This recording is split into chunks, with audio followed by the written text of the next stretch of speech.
கிறிஸ்துவில் மிகவும் பிரியமானவர்களே, மரித்தேன் ஆயினும் சதா காலமும் உயிரோடு இருக்கிறேன் என்பதை என் ஜனங்களுக்கு நீ சொல்வாயாக, அதை நான் உணர்த்துவேன், அதை நிரூபிப்பேன் என்று சொன்ன இயேசுவின் நாமத்திலே இந்த ஏப்ரல் மாதத்தில் உங்களை வாழ்த்துவதில் மிகுந்த சந்தோஷம் அடைகிறேன். ஒரு புதிய மாதத்தை ஆண்டவராக இயேசு கிறிஸ்து உங்களுக்கும் எனக்கும் கொடுத்திருக்கிறார். இந்த மாதத்திலே ஜெயம் கொடுக்கிற கிறிஸ்து நம்மோடு இருந்து சகலத்தையுமே நடத்தும்படியாக அவர் திட்டத்தை வைத்திருக்கிறார். அந்த திட்டத்திற்கு நம்மை ஒப்புக் கொடுப்போம். கிறிஸ்துவில் பிரியமானவர்களே, தேவனுடைய மகிமையின் பிரசன்னம் உங்களுடைய வாழ்க்கையில் இந்த நாளிலே இறங்கத்தான் போகிறது.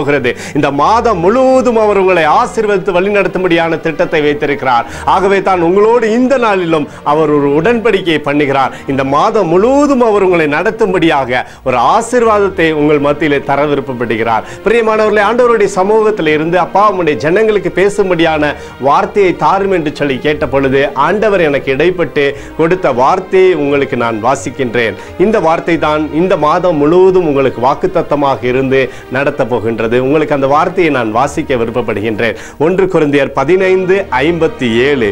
1 கொரிந்தியர் 15ஆம் அதிகாரத்தில் 57வது திருவசனம். நம்முடைய கர்த்தராகிய இயேசு கிறிஸ்துவினாலே நமக்கு ஜெயம் கொடுக்கிற தேவனுக்கு ஸ்தோத்திரம். நம்முடைய கர்த்தராகிய இயேசு கிறிஸ்துவினாலே நமக்கு ஜெயம் கொடுக்கிற தேவனுக்கு ஸ்தோத்திரம். Praise the Lord. ஏப்ரல் 2019 உங்களுக்கு ஜெயம் கொடுக்கிற இயேசு கிறிஸ்துவுக்கு நீங்கள் ஸ்தோத்திரம் செலுத்துங்கள். அவர் உங்களுக்கு ஜெயத்தை கொடுக்க போகிறார். நம் கர்த்தராகிய இயேசு கிறிஸ்து வழியாக பிதாவானவர் உங்களுக்கு ஜெயத்தை கொடுக்க போகிறாராம். அந்த ஜெயத்தை இந்த மாதத்தில் நீங்கள் பெற்றுக்கொள்ள போகிறீர்கள். இது ஜெயிக்கக்கூடிய ஒரு மாதத்தில் இருக்கிறீர்கள். ஆகவே நீங்கள் ஸ்தோத்திரம் செலுத்தும்படியாக உங்களை தயார்படுத்துங்கள். பிரியமானவர்களே, அவர் உங்களை ஆசீர்வதிப்பதில் மிகுந்த சந்தோஷம் உள்ளவராய் இருக்கிறார். என் பிள்ளைகள் ஆசீர்வதிக்கப்பட வேண்டும், என் மகன் ஆசீர்வதிக்கப்பட வேண்டும், என் மகள் ஆசீர்வதிக்கப்பட வேண்டும் என்று எண்ணமுடைய ஒரு தேவனாக உங்கள் மத்தியில் இருக்கிறார். அவருக்கு நீங்கள் ஸ்தோத்திரம் செலுத்துங்கள். இந்த மாதத்திலே உங்களுடைய எல்லா தேவைகளையுமே அவர் வெற்றியாக மாற்றி தரப்போகிறார். உங்களுக்கு ஜெயத்தை கொடுக்கும்படியாக அவர் ஒரு சித்தத்தை வைத்திருக்கிறார். கடந்த மாதத்திலே அல்லது கடந்த வருடத்திலே நீங்கள் பலமுறை முயற்சி செய்தும் நடக்காத ஒரு காரியத்தை இந்த மாதத்திலே கர்த்தராகிய இயேசு கிறிஸ்துவுக்குள்ளாக உங்களுக்கு ஜெயத்தை அந்த காரியத்திலே தரப்போகிறார். நீங்கள் அந்த காரியத்திலே ஜெயிக்க போகிறீர்கள். ஆகவே திடமனதாக இருந்து கர்த்தருக்கு ஸ்தோத்திரத்தை செலுத்துங்கள். நன்றி ஆண்டவரே, கோடாய் கோடி நன்றி என்று சொல்லுங்க. ஆண்டவரே, இந்த மாதத்தை என்னை ஆசீர்வதிக்கும்படியாக நீர் என்னை தேர்ந்தெடுத்து இந்த மாதத்தில் எனக்கு நன்மையை தரீங்களேப்பா, அதுக்காக நன்றி என்று சொல்லுங்க. பிரியமானவர்களே, அவர் உங்களை ஆசீர்வதிக்கும்படியாக மிகப்பெரிய ஒரு திட்டத்தை இந்த மாதத்தில் உங்களுடைய வாழ்க்கையிலே தரப்போகிறார். அதற்கு நீங்கள் தயாராகும்படியாக அன்பு தேவன் உங்களை அழைக்கிறார். நீங்கள் தயாராகும் பொழுதுதான் அந்த ஆசீர்வாதத்தை இந்த மாதத்தில் நீங்கள் பெற்றுக்கொள்ள முடியும். அவர் ஆசீர்வதிப்பது திட்டமாக இருந்தாலும் தேவனுடைய திட்டம் உங்களுடைய வாழ்க்கையில் வருவதற்கு உங்களை நீங்கள் ஒப்பு கொடுக்க வேண்டும். உங்களை தாழ்த்தி தேவனுடைய சமூகத்திலே நீங்கள் சரண்டர் பண்ணும் பொழுதுதான் அந்த காரியங்கள் உங்களுடைய வாழ்க்கையிலே நடப்பதை உங்களால் பார்க்க முடியும். முதலாவதாக உங்களுடைய பகைவர்களுடைய இடத்திலிருந்து உங்களுக்கு முழு வெற்றியை இந்த மாதத்திலே தேவன் தர சித்தமாயிருக்கிறார். சங்கீதம் 18:17 நாம் இவ்வாறு வாசிக்கின்றோம்.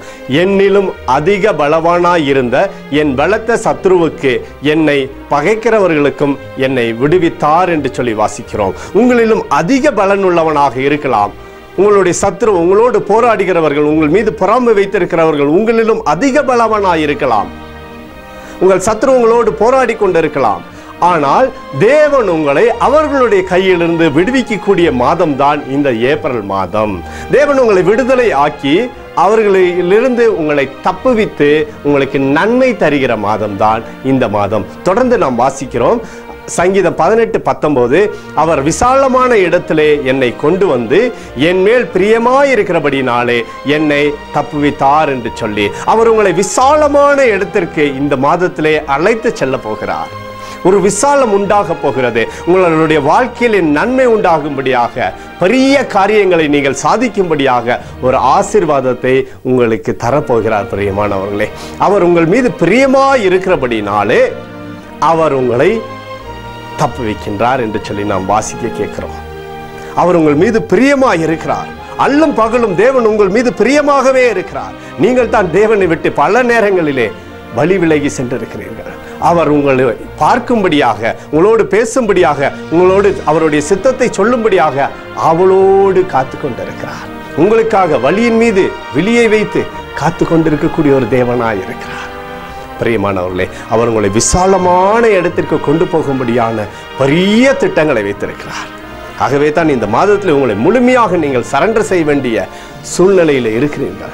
முழுமையாக தேவனுக்கு முன்பதாக சமர்ப்பிக்கக்கூடிய நேரத்தில் நீங்கள் இருக்கிறீர்கள். நீங்கள் முழுமையாக உங்களை சமர்ப்பிக்கும் பொழுது தான் தேவன் உங்களை விசாலமான இடத்திற்கு கொண்டு போவதை உங்களால் பார்க்க முடியும். அந்த இடத்துல அவர் உங்களுடைய சத்துருக்கள் இடத்திலிருந்து உங்களை தப்புவிப்பதை நீங்கள் அனுபவிக்க முடியும். அப்படிப்பட்ட ஒரு அபிஷேகத்தை நீங்கள் இந்த மாதத்திலே பெறப்போகிறீங்க. அவர் ஒரு தகப்பனாய் இருக்கிறார். உங்களை விடுதலையாக்கி உங்களுக்கு வெற்றி தரும்படியாக உங்கள் மீது நோக்கமாக இருக்கிறார். பிரியமானவர்களே, அந்த நோக்கத்திற்கு உங்களை நீங்க முழுமையா ஒப்பு கொடுங்க. முழுமையா ஒப்பு கொடுங்க. உங்கள் மீது அவர் பிரியமாய் இருக்கக்கூடிய ஒரு தேவனாய் இருக்கிறார். பிரியம் என்று சொன்னால் லூக்கா 15வது அதிகாரத்திலே தேவனுடைய பிரியமும் தகப்பனுடைய குணத்தை பற்றி ஆண்டவராக இயேசு கிறிஸ்து சொன்னார். 11வது அதிகாரத்திலே ஒரு ஊதாரி மைந்தனை பற்றி அவர் சொல்லுகிறார்.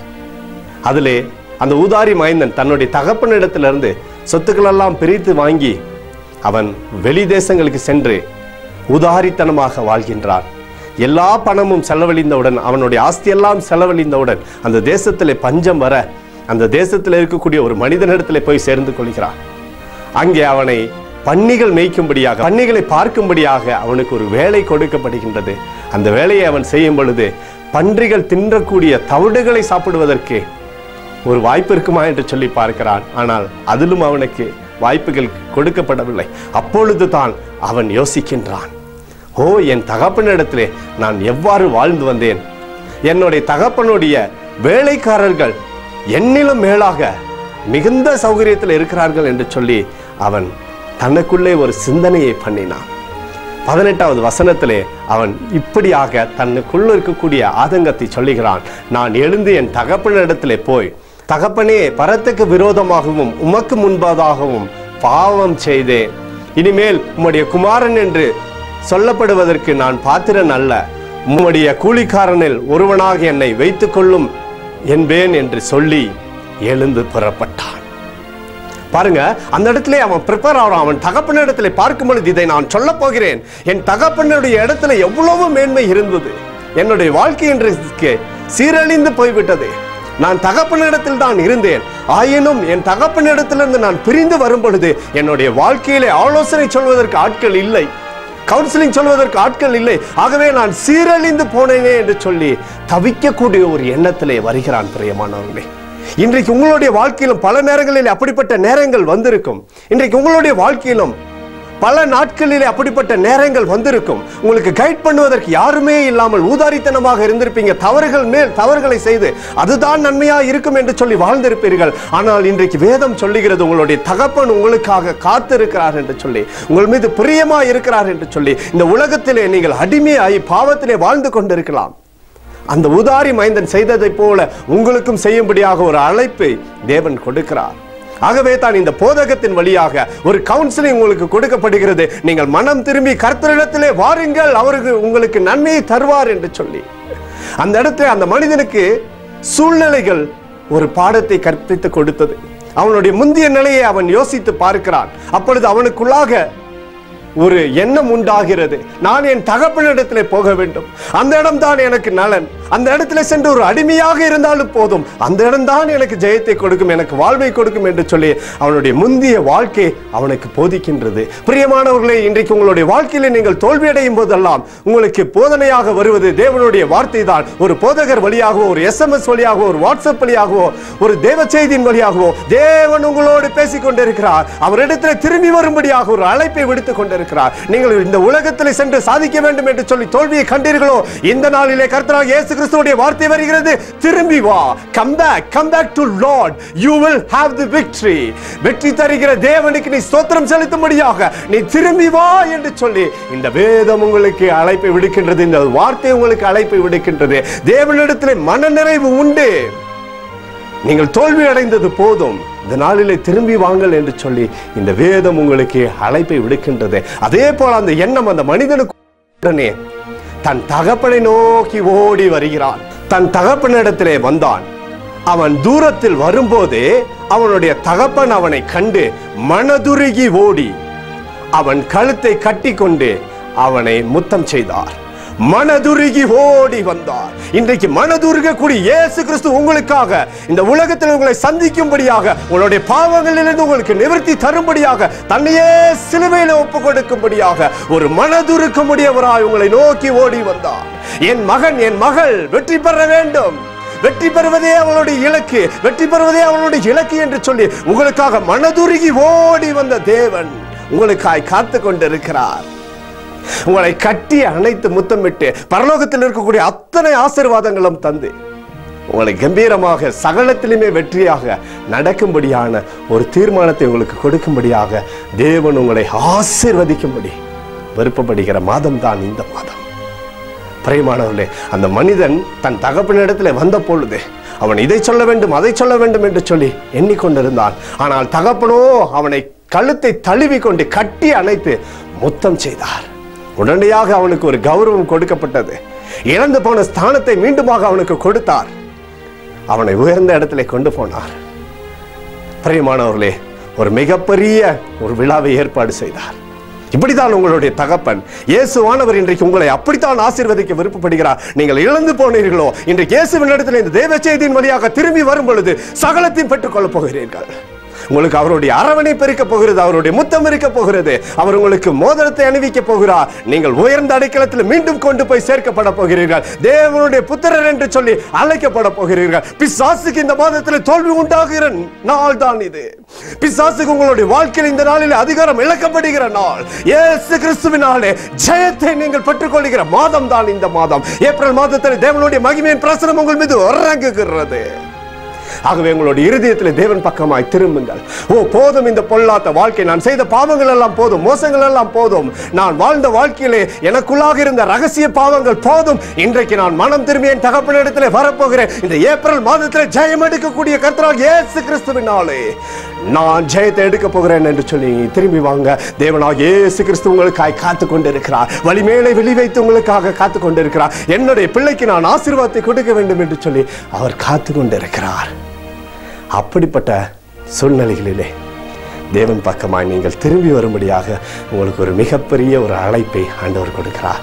தம்முடைய கர்த்தராகிய இயேசு கிறிஸ்துவினாலே நமக்கு ஜெயம் கொடுக்கிற தேவனுக்கு நீங்கள் ஸ்தோத்திரிக்கத்தான் போகிறீர்கள், ஸ்தோத்திரிக்கத்தான் போகிறீர்கள். உங்களுடைய உதடினாலே அவருக்கு ஸ்தோத்திரத்தை ஏறெடுக்க போகிறீர்கள். உங்களுடைய இருதயத்திலிருந்து அவருக்கு நன்றியை சொல்ல போகிறீர்கள். ஏனென்றால் நீங்கள் இந்த மாதத்தில் ஜெயிக்க போகிறீங்க. தோல்வி என்பது உங்களுடைய வாழ்க்கையிலிருந்து எடுத்து போடப்படுகிறது. தோல்வி என்ற வார்த்தை உங்களுடைய வாழ்க்கையிலிருந்து எடுத்து போடப்படுகிறது. கர்த்தராகிய இயேசு கிறிஸ்துவுடைய நாமத்தினாலும் கர்த்தராகிய இயேசு கிறிஸ்துவின் நாளும் நீங்கள் ஜெயத்தை பெற போகிறீங்க. தகப்பன் உங்களுக்கு அப்படிப்பட்ட ஒரு அழைப்பை இந்த மாதத்தில் வைத்திருக்கிறார். பிரியமானவர்களே, அவர் உங்களை நேசிக்கிறபடினாலே இவைகள் எல்லாம் உங்களுடைய வாழ்க்கையிலே நடக்கிறது.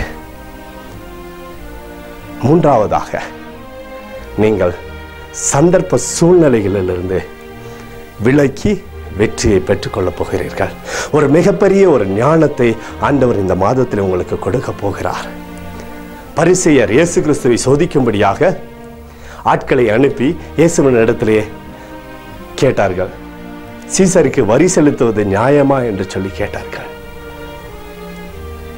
அந்த இடத்திலே சீசருக்கு வரி செலுத்த வேண்டிய அவசியம் இல்லை என்று சொன்னால் ராஜாவுக்கு எதிராக பேசுவதாக இருக்கும். செலுத்துவது நியாயம் என்று சொன்னால் மக்கள் எல்லாரும் வரி செலுத்தி தங்களுடைய ஆஸ்திகள் எல்லாம் இழந்து போய் அந்த காரியத்தில் அவர்களுக்கு உடன்பாடு இல்லாமல் இருந்தது. ஆகவே மக்களை பகைக்க கூடும். இந்த ரெண்டு காரியத்திற்கும் இடையிலே ஆண்டவருக்கு ஒரு கேள்வி எழுப்பப்பட்டது, இயேசு கிறிஸ்துவுக்கு ஒரு கேள்வி எழுப்பப்பட்டது, வரி செலுத்துவது நியாயமா என்று சொல்லி. உடனடியாக ஞானத்தோடு ஆண்டவராக இயேசு கிறிஸ்து அங்கிருந்தவர்களை பார்த்து பதில் சொன்னார்.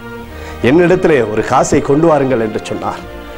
அந்த காசில் இருக்கக்கூடிய அடையாளம் யாருடையதாக இருக்கிறது என்று கேட்டார். அதில் வரைந்திருக்கக்கூடிய உருவம் யாருடையது என்று கேட்டார். அப்பொழுது அவர்கள் சொன்னார்கள் சீசருடையது என்று சொல்லி. அப்பொழுது தேவன் சொன்னார், சீசருடையதை சீசருக்கு கொடுங்கள், தேவனுக்குரியதை தேவனுக்கு கொடுங்கள் என்று சொல்லி அவர்கள் அவரை சிக்க வைக்க முடியாமல் வெட்கப்பட்டு திரும்பி போனார்கள். பிரியமானவர்களே, நீங்களும் இந்த மாதத்திலே சிக்கி கொள்ளாதபடிக்கு, எதிலையுமே மாட்டிக்கொள்ளாதபடிக்கு தெய்வீக ஞானம் உங்களுக்கு ஆண்டவர் இந்த மாதத்திலே கொடுக்க போகிறார். அதற்காக நீங்கள் ஆர்வத்தோடு கேளுங்க, ஆர்வத்தோடு கேளுங்க. என்னிடத்துல மிகுந்த வருத்தத்தோடு ஒரு சகோதரி தொலைபேசியில் அழைத்து அவருடைய வாழ்க்கையில் நடந்ததை சொன்னார்கள். அவர்களுக்கு ஒரே ஒரு மகன் தான். மகனுக்கு விசேஷித்த விதமாக திருமணத்தை நடத்தி வைத்தார்கள். அந்த பிள்ளைகள் கிறிஸ்துவை பின்பற்றக்கூடிய ஒரு பிள்ளைகள், ஆண்டவராக இயேசு கிறிஸ்துவுக்குள்ளாக வளர்ந்து வந்த ஒரு பிள்ளைகள். மகனுக்கு திருமணம் ஆகிவிட்டது. சில நாட்களுக்கு பின்பதாக அவர்கள் 2 பேரும் தனியாக குடி வைக்கப்பட்டார்கள். ஆனால் குடி வைக்கப்பட்ட இடத்துல அந்த பெண்ணுக்கும் இந்த மகனுக்கும் ஏற்பட்ட கருத்து வேறுபாடுனால அந்த பெண் தன்னுடைய தாயோடைய வீட்டுக்கே சென்று விட்டார். இந்த பெற்றோர்களுக்கோ மிகுந்த வருத்தம். என்னுடைய மகனுக்கு இப்படி ஆகிவிட்டது என்று சொல்லி, அந்த மகனுக்கு மிகுந்த வருத்தம், என்னுடைய மனைவி பிரிந்து சென்று விட்டாளே என்று சொல்லி இந்த பிள்ளைகள் அதற்காக அழுது புலம்பினார்கள். தேவனுடைய சமூகத்திலிருந்து தங்களையே தாழ்த்தி ஆண்டவருடைய சமூகத்திலே அழுது புலம்பினார்கள். அப்பொழுது ஒரு நாள் அந்த பெண் வீட்டிலிருந்து தொலைபேசி வந்தது. அதற்கு முன்பதாக எத்தனையோ முறை அவர்களை சந்திக்க வேண்டும் என்று பிரயாசப்பட்டும் அவர்கள் சந்திப்பதற்கு வாய்ப்பே கொடுக்கவில்லை. ஒரு நாள் தொலைபேசி வந்தது. இன்னாருடைய வீட்டிலே நாங்கள் உங்களை சந்திக்கிறோம் என்று சொல்லி அந்த பெற்றோர்களை வர சொன்னார்கள். இந்த கணவனும் மனைவியும் இணைந்து தன்னுடைய பிள்ளைக்காய் பேசும்படியாக ஒரு வீட்டிற்கு சென்றார்கள். பிள்ளை வீட்டிலிருந்து வந்தவர்கள் எல்லாரும் இவர்களை கடிந்து பேசினார்கள். நீங்கள் உங்களுடைய பிள்ளையை வளர்த்தது இப்படியாக இருக்கிறது, பிள்ளை உங்களுடைய ஆண்மகன் இப்படியாக செய்கிறான் என்று சொல்லி அநேக குற்றங்களை சாட்டினார்கள். ஆனால் இவர்களோ ஒன்றுக்கும் பதில் சொல்லாமல் மௌனமாக இருந்தார்கள். தேவைக்கு மட்டும் பதிலை சொல்லி கோபப்படாமல் மௌனமாக இருந்தார்கள். ஞானத்தோடு நடந்து கொண்டதினாலே தேவன் அவர்களை ஆசீர்வதித்தார். அந்த ஞானமானது அவர்களுடைய பிள்ளைக்கு மீண்டுமாக ஒரு வாழ்க்கை கிடைப்பதற்காக ஒரு ஆசீர்வாதமாக இருந்தது. ஞானம், ஒருவன் ஞானத்தில் குறைவுள்ளவனாக இருந்தால் சம்பூர்வமாய் கொடுக்கக்கூடிய இயேசுவின் இடத்துல கேட்க கிடவார் என்று சொல்லி இயேசு சொல்லியிருக்கிறார். நீங்கள் இயேசுவின் இடத்துல கேளுங்கள், ஞானத்தினாலே என்னை நிரப்பும் என்று சொல்லி இந்த மாதத்தில் ஞானத்தினாலே உங்களுக்கு வெற்றி தரப்போகிறார். உங்களுடைய எஜமான இடத்துல நீங்கள் பேசும்படியான ஒரு தெய்வீக ஞானம் உங்களுக்குள் வரப்போகிறது.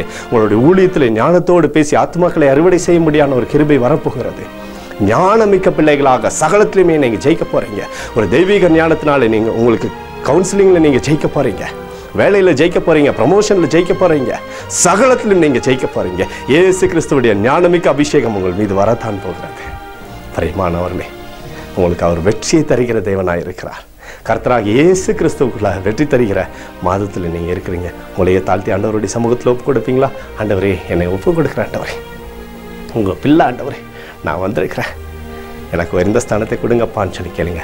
நம்ம ஜெபிப்போமா? ஆண்டவருடைய சமூகத்தில் நம்மை தாழ்த்தி ஒப்பு கொடுப்போம். நன்றி ஆண்டவரே, உங்களுடைய பிள்ளைகளுக்கு ஜெபிக்கிறேனப்பா. தேவ மகிமையின் பிரசனம் பிள்ளைகள் மீது இறங்கி வரும்படி ஆட்சேபிக்கிறேன். ஆண்டவரை, தோல்வியான வாழ்க்கையை மாற்றுங்க, நிம்மதியை தாங்கப்பா. என் தேவனுடைய சமாதானம் பிள்ளைகள் மீது இறங்குவதாக கர்த்தராகிய இயேசு கிறிஸ்துவினாலே ஜெயம் கொடுக்கிற தேவனுக்கு ஸ்தோத்திரம் செலுத்துகிறோம் அப்பா, ஸ்தோத்திரம் செலுத்துகிறோம். இந்த மாதத்தில் ஜெயத்தை பிள்ளைகள் பெற்றுக்கொள்ள போவதற்காக நன்றி. கோடாய் கோடி நன்றி, கோடாய் கோடி நன்றி, கோடாய் கோடி நன்றி. ஒவ்வொரு பிள்ளைகள் மீதும் தேவனுடைய அக்னியின் அபிஷேகம் இறங்கட்டும், தீமைகள் சுட்டரிக்கப்படட்டும். மனம் திரும்புவதற்கான கனிகள் உண்டாகட்டும். கர்த்தரையே நம்பி வாழக்கூடிய ஒரு வாழ்க்கை உண்டாகட்டும். தீமைகளிலிருந்து வெளியேறட்டும் ஜனங்கள். அப்படிப்பட்ட ஒரு அபிஷேகம் பிள்ளைகள் மீது ஊற்றுங்க ஆண்டவரே, ஊற்றுங்க ஊற்றுங்க ஊற்றுங்க. இந்த மாதத்தில் என் தேவனை நோக்கி வரட்டும் அப்பா. கோடிக்கணக்கான ஆத்மாக்கள் இயேசு கிறிஸ்துவை நோக்கி வரட்டும் அப்பா. அப்படிப்பட்ட ஒரு அபிஷேகத்தை இந்த நாளில் வைக்கும்படியா ஆட்சேபிக்கிறேன் தகப்பனே.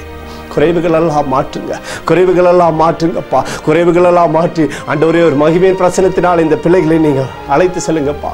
இவர்களுடைய காரியங்களை விசாலமாக்குங்க, விசாலமாக்குங்கப்பா. Let them be raised, Lord. சகலத்திலும் ஜெயிக்கட்டும் தகப்பனே, சகலத்திலும் ஜெயிக்கட்டும். இயேசு கிறிஸ்துவுடைய மகிமையின் பிரசனம் இறங்கட்டும், இறங்கட்டும், இறங்கட்டும். விசாலமாக்குங்கப்பா. புதிய வீடுகளை தருவீராக, புதிய சொத்துக்கள் வாங்கும்படியான ஆசீர்வாதத்தை கொடுங்க ஆண்டவரே. பிள்ளைகளுக்கு திருமண காரியத்தை நடத்தி தாங்க, குழந்தை பாக்கியத்தை கொடுங்கப்பா. குடும்பங்கள் பழுகி பெருகட்டும் இயேசுவின் நாமத்திலே. சந்தோஷம் உண்டாகட்டும், மகிழ்ச்சி உண்டாகட்டும், தேவ அன்பு உண்டாகட்டும். ஒவ்வொரு குடும்பங்களும் கட்டி எழுப்பப்படட்டும். பிரிந்திருக்கக்கூடிய குடும்பங்கள் இயேசுவின் நாமத்திலே சேரட்டும் அப்பா. ஆசீர்வதிங்கப்பா, ஆசீர்வதிங்க ஆண்டவர், ஆசீர்வதிங்க. வியாதிகளை கடிந்து கொள்கிறேன், சரீரத்திலிருந்து வியாதிகள் வெளியே போ என்று சொல்கிறேன். In the mightyful name of Jesus Christ, I cleanse the body. இயேசுவின் நாமத்திலே சுத்திகரிக்கிறேன், ஒவ்வொரு சரீரத்தையும் சுத்திகரிக்கிறேன், இயேசுவுடைய இரத்தத்தினால சுத்திகரிக்கிறேன். Let there be a light in every life. ஒவ்வொரு வாழ்க்கையிலும் வெளிச்சம் உதிப்பதாக. இயேசுவுடைய தழும்புகளால் சுகம் பெற்றுக்கொள், பெற்றுக்கொள். Receive the healing in the mightyful name of Jesus. தோல்விகள் இல்லை, தோல்விகள் இல்லை, ஜெயம் கர்த்தராலே உண்டாகிறது. ஜெயிக்கக்கூடிய ஒரு மாதம், வியாதியிலிருந்து ஜெயத்தை தேவனே தந்து வருகிறார். இயேசு கிறிஸ்துவே தந்து வருகிறார். அவருடைய ஆணி அடிக்கப்பட்டு கரங்களில் ஏற்பட்ட தழும்புகளினாலே சுகம் சுகம் சுகம் சுகம். Receive the healing in the mightyful name of Jesus. Receive the healing in the mightyful name of Jesus Christ. ஒவ்வொருவரையும் விடுதலையாக்கி ஜெபிக்கிறேன் அப்பா. பிசாசின் பிடிகளிலிருந்தும் அந்தகார இருளிலிருந்தும் ஒவ்வொரு பிள்ளைகளும் விடுதலையாகட்டும். இயேசுவுடைய வெளிச்சம் ஒவ்வொரு வாழ்க்கையிலும் கடந்து செல்லட்டும் அப்பா. Thank you Lord. Thank you Father. சகலத்திலும் நன்மை கொடுப்பீராக. ஊழியத்தில் உயர்வை கொடுங்கப்பா. ஆத்மாக்களை தாங்காட்டவரே. தேவ மகிமை ஒவ்வொரு பிள்ளைகள் மீது விரிக்கட்டும் அப்பா. புதிய வேலை வாய்ப்புகள் உண்டாகட்டும். இயேசுவின் நாமத்திலே ஆசீர்வதிக்கிறேன்ப்பா. ப்ரமோஷன்ஸ் உண்டாகட்டும். இயேசுவின் நாமத்திலே ஆசீர்வதிக்கிறேன். தேவ மகிமையினாலே நிரப்புங்கப்பா. ஒவ்வொரு வியாதிகளும் அந்த இடம் தெரியாம அழிந்து வெளியேறு என்று கட்டளையிடுகிறேன். இயேசுவின் நாமத்தில் பிள்ளைகள் மீது தெய்வீக சுகத்தை வைக்கிறேன். திரும்ப வராதே என்று சொல்கிறேன். வியாதிகள் திரும்ப வராதே என்று கட்டளையிடுகிறேன். இயேசுவின் நாமத்திலே பிள்ளைகள் மீது தெய்வீக அன்பு உண்டாகட்டும் அப்பா. தெய்வீக பிரசனமும் கிருபையும் பிள்ளைகளை வழி நடத்தட்டும். நேற்றும் இன்றும் என்று மாறாதவராகிய இயேசுவின் நாமத்தில் ஒப்பு கொடுக்கிறோம். பெரிய காரியத்தை இந்த மாதத்தில் நீர் செய்ய போவதற்காக நன்றி அப்பா. கர்த்தராகிய இயேசு கிறிஸ்துவின் நாமத்திலே முற்றிலும் நீர் ஜெயம் தருவதற்காக நன்றி. ஸ்தோத்திரம். கோடாய் கோடி ஸ்தோத்திரம். நன்றி சொல்லுங்க பிரியமானவர்களே. நன்றி நன்றி நன்றி நன்றி நன்றி. கோடாய் கோடி நன்றி அப்பா. கர்த்தராகிய இயேசு கிறிஸ்துவினால் எங்களுக்கு ஜெயம் கொடுத்த கர்த்தருக்கு ஸ்தோத்திரம் ஸ்தோத்திரம் ஸ்தோத்திரம். Thank you Father. Thank you Father. In the mightyful name of Jesus we surrender Lord. Amen. பிரியமான ஜெப பங்காளர்களே, எவ்வளோ ஒரு இனிமையான மாதம். உங்கள் குறைவுகள் எல்லாம் மாறிற்று. விசுவாசத்தோடு தேவனுடைய சமூகத்தில் நன்றி சொல்லி முன்னேறுங்கள். நீங்கள் சகலத்திலையும் ஜெயிக்க போகிறீங்க. அவர் உங்கள் மீது அன்பு வைத்திருக்கிறார். இந்த மாதத்தில் மறந்து விடாதீர்கள். தேவனிடத்தில் இன்னும் கிட்ட சேருங்கள்.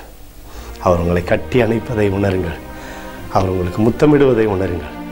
உங்களுக்கு ராஜ வஸ்திரத்தை உடுத்துவதை உணருங்கள். உங்களுடைய சூழ்நிலைகளை மாற்றி ஒரு புதிய படைப்பாக நீங்கள் மாறுவதை உணருங்கள். பழையன கழிந்து போயிற்று, புதியனை கிறிஸ்துவுக்குள் உண்டாயிற்று. மரித்தேன், ஆயினும் சதா காலமும் உயிரோடு இருக்கிறேன். இதை என் ஜனங்களுக்கு நீ சொல்வாயாக. அதை நான் உணர்த்துவேன், அதை நிரூபிப்பேன் என்று சொன்ன இயேசு கிறிஸ்துவுடைய நாமத்திலே இந்த மாதம் முழுவதும் நீங்கள் ஆசீர்வாதமாக இருக்கும்படி உங்களை வாழ்த்தி ஆசீர்வதிக்கிறேன். ஆமேன் ஆமேன் ஆமேன்.